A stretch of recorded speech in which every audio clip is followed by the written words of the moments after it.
हे तयार दारू सर, हे काय करतो सर, हे स्पिरिट आहे, त्याच्यामध्ये पाणी आणि जे फ्लेवर पाहिजे, समजा संत्रा पाहिजे, सोप पाहिजे, त्याचा फ्लेवर टाकून मध्ये ब्लेंड तयार झालं. हे बॉक्स बॉक्स एम्प्टी बॉक्स नहीं इसका पंचनामा ये करा लागणारे रॉ मटेरियल आणि रेडी प्रोडक्ट किती म्हणजे रेडी अजून करण्याची क्षमता होती आणि ऑलरेडी रेडीमेड आपण किती सापडले, माणूस किती लागले होते, याची हे पण काढा. जो आपला सुरुवातीलाच आपण त्याला बस 2 लाख लेबर 2 लाख बॉटल जळगावच्या म्हणजे रिसेंट इतिहासमध्ये लार्जेस्ट लॅड असेल. आपण हा तर आपली भुसावळला 45 लाखाचा झाला होता, त्याच्यानंतर 50 लाख क्रॉस केला, 50 से पुढे असेल. म्हणजे पोटेन्शियल अगर काढलं तर आय थिंक 2 कोटी रुपयाचा माल तयार होऊ शकत होता. और आता रॉ मटेरियल फॉर्म मध्ये जो आहे आपण याच्यामध्ये असं हे करू की आता रेडीमेड आपण किती जप्त केला आणि जो तयार होऊ शकत होता लेबल, रॉ मटेरियल, बॉटल, या सगळ्या गोष्टीचे एकत्रित विचार करतात. त्याच्यामध्ये किती पोटेन्शियल माल किती होता ते पण आपण शासनाचा महसूल किती शासनाचा महसूल निवडणुकीच्या कालावधीमध्ये अगदी 15-20 दिवस पूर्वी त्यांनी सुरू केला होता.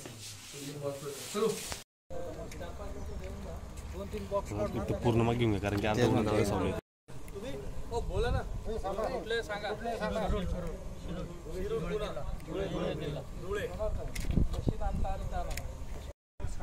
दादा बॉक्स खाली करा, वोट टाकून दे जरा फोटो.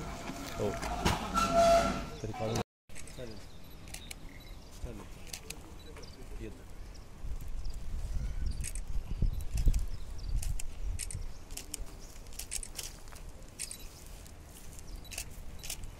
बॅट भी मिस आहे का मग बाईक पण मिस आहे. 1 मिनिट सर.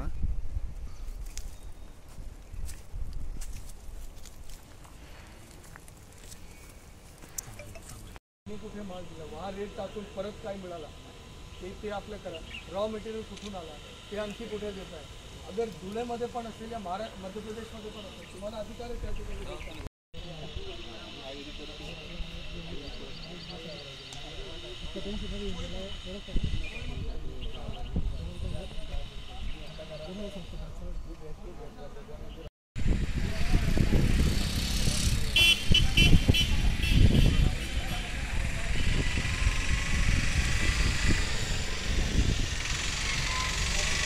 भारत निवडणूक आयोगाच्या सूचनानुसार राज्य उत्पादन शुल्क विभागाचे माननीय आयुक्त महोदयांच्या सूचनानुसार राज्य उत्पादन शुल्क विभाग एक्साइज डिपार्टमेंट वेळोवेळी प्रत्येक ठिकाणी रेट टाकत असतात.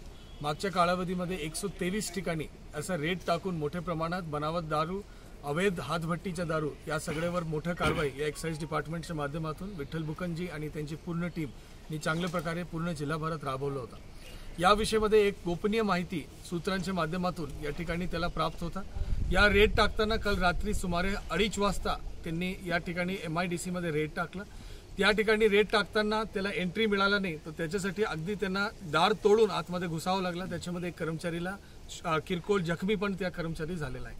या रेट टाकताना आपल्याला एक परिपूर्ण फॅक्टरी बनावट दारूच्या या ठिकाणी मिळाला. बनावट दारू म्हणजे नॉन एक्साइड पेड दारू आहे आणि या दारूला कुठलेही लायसन्स नाही. याच्यामध्ये बनावट लेबल होता, त्याच्यामध्ये ते म्हणजे देसी दारूची एक ब्रँड तयार करत होते. जो तयार मुद्दामाल आहे त्याच्या जो व्हॅल्युएशन काढण्यात आलेला आहे, प्राथमिक व्हॅल्युएशन काढण्यात आलेलं आहे, ते जवळपास 50,59,000 रुपयाचं व्हॅल्युएशन आहे. आणि जो या ठिकाणी रिकामी बॉटल्स, जो प्लास्टिकचे बॉटल्स, त्याचे कॅप्स, त्याच्यामध्ये स्टिकर्स आणि रॉ मटेरियल, त्याबरोबर काय रेडी दारू, या सगळ्याचे यदि आपण हिशोब काढला तर त्याच्या व्हॅल्युएशन आणखी पुढे जाणार आहे, जो संभाव्य व्हॅल्युएशनमध्ये येणार आहे. याच्याशिवाय या ठिकाणी काय औषध पण मिळालेलं आहे. हे बेसिकली आयुर्वेदिक औषध, जो शक्तिवाढसाठी जो औषध वापर होतो, याच प्रकारचं औषध मिळालेलं आहे. या सगळ्यांच्या म्हणजे वापर करण्याचा हेतू जो प्रथमदर्शनी दिसून येत आहे ते निवडणूक प्रक्रियामध्ये काय प्रकारचा अडथळा निर्माण करण्यासाठी दिसून येत आहे. निवडणुकी प्रक्रिया ज्यावेळी सुरू झाली जळगाव जिल्ह्यामध्ये, या फॅक्टरी आपल्या माहितीनुसार हे फक्त 15 से 20 दिवस या कालावधीपर्यंत हे फॅक्टरी सुरू होता. या ठिकाणी जो रॉ मटेरियल आहे हे पुढच्या 5-6 दिवसही चालणार होता. त्याचा अर्थ आहे की आपले मतदानचे दिवस पर्यंत या फक्त फॅक्टरी चालणार होता. म्हणजे थोडक्यात प्रथमदर्शनी असं दिसून येतं, याची अजून चौकशी होईल, परंतु प्रथमदर्शनी दिसून येतं की निवडणुकीच्या हेतूमध्ये या पूर्ण फॅक्टरी चालवण्याचा प्रयत्न या ठिकाणी करण्यात आलेला आहे।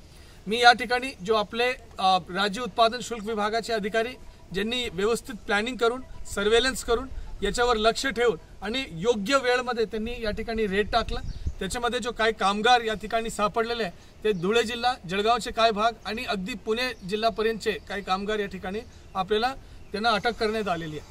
आपली 2 ट्रक ऑलरेडी आपण सामान पाठवलेलं आहे, आणखी पुढच्या काम मशिनरी जप्ती वगैरेचं काम या ठिकाणी चालू आहे।